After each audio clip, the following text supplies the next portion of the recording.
Alas 3 na nga ng madaling araw, mag-isa lang akong gising, biglang may naramdaman akong hindi maganda.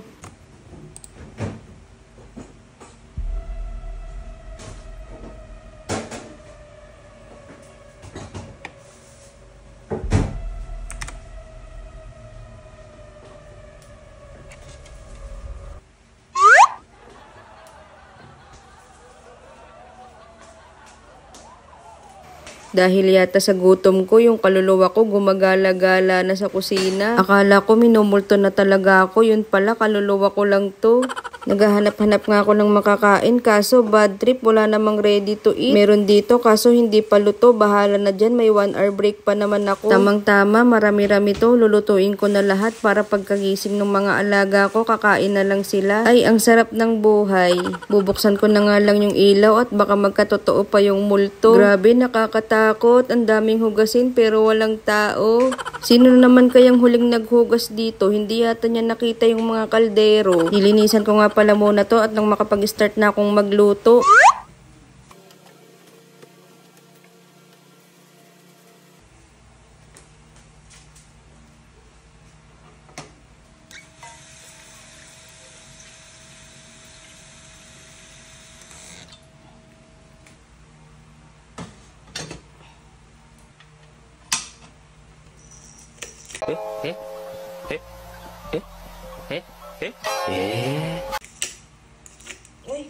Grabe talaga epekto ng gutom ko. Pati pasta nilagyan ng paminta.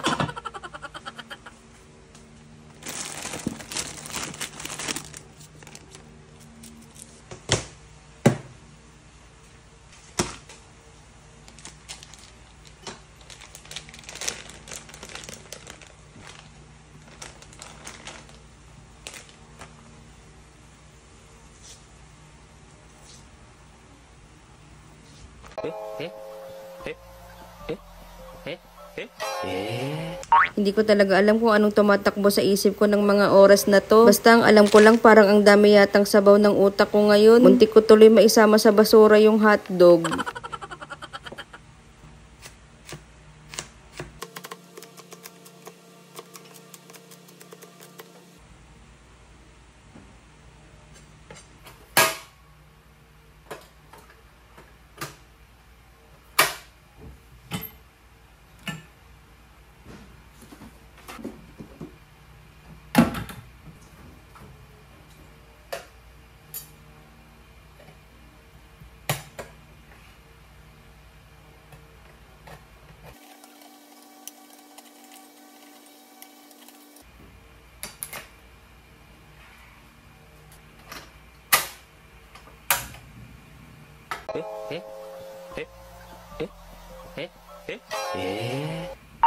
Grabe na talaga, Dada. Pang ilang sabaw mo na ngayong araw. Natatawa ka na lang sa pinaggagawa mo. Bawas-bawasan mo kasi ang tulog ng tulog. Yan tuloy para kang sabog. Eh!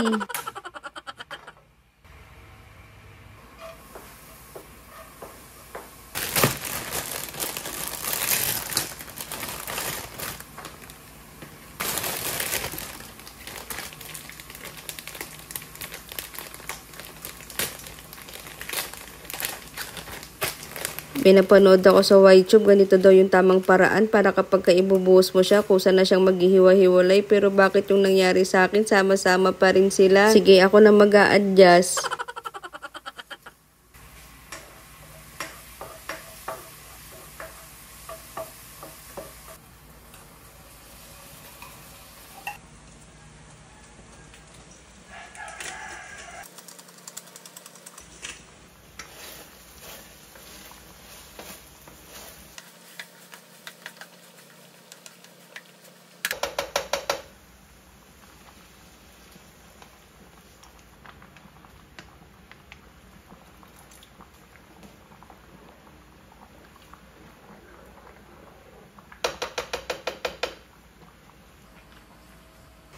Chinek ko na nga yung mga pasta kung luto na. Feeling ko naman luto na to, kaya kumuha na ako ng basahan.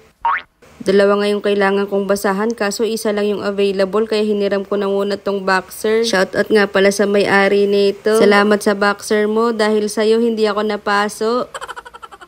Kapag nagluluto nga ako ng pasta, hinahayaan ko lang siya sa running water. Ang gasto sa tubig, tapos pag dumating na yung sowa, magrereklamo ka. Kasalanan mo yan kaya mataas yung bayarin sa tubig, hindi ka marunong magtipid. Ganito rin pala ako mag-drain ng tubig. Mas madali pero mas pinatamad. Ayoko lang talagang gumamit ng strainer at dagdag hugasin lang yan. Abay napagod na nga ako magluto, mapapagod pa akong maghugas.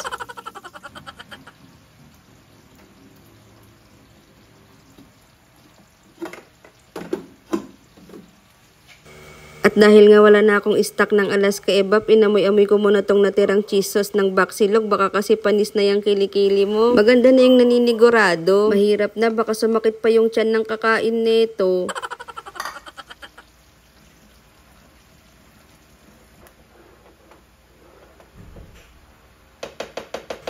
Malapit na ngang maluto yung sauce. Naisip ko, perfect partner to ng binatera na tinapay. Buti na lang paglingon ko sa kanan, may nakita akong tinapay. Dali-dali ko lang ang kinuha, tapos tinanggal ko sa plastic. Ano ba yan? Ang dami pang balot. Parang ayaw mamigay. Grabe talaga mga daga ngayon, kahit marami ng plastic na balot, saka nakasabit na, nangangat-ngat pa rin. Pero nakaka-amiss yung dagang yun na, naisipan niya pang magtira. Salamat ha!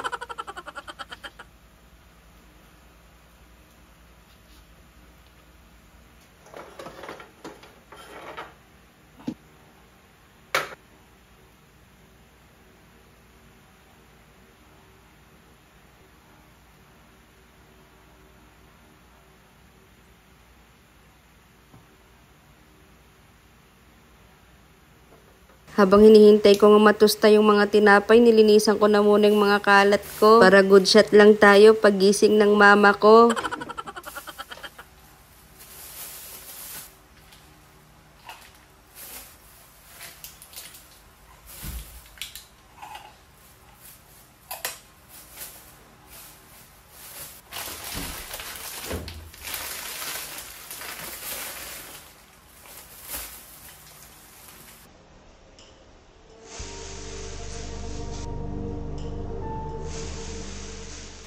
Kawawang plastic, pinagtitripan pang minumulto. Wala akong magawa kaya takutin ko na lang yung sarili ko.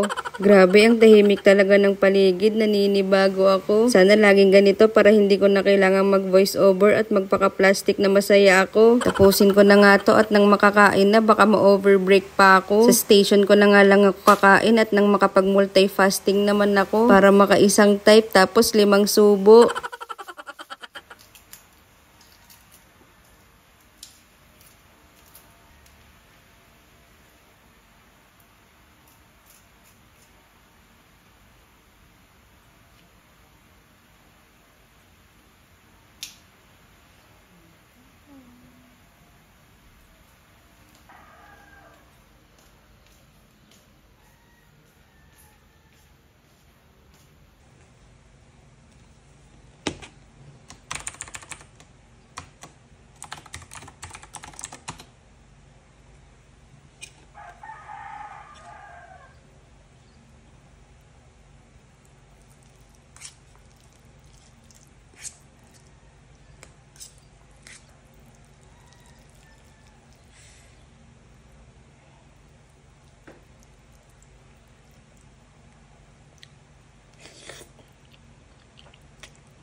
Ayos, kota na sa pagkain. Ang tanong, kota ka na ba sa work mo? Kusog na naman yung pabigat nyo. Maya-maya, aantukin na naman to. Hanis review, hindi masarap yung luto ko. Dapat pala nag-order na lang ako. Paalam!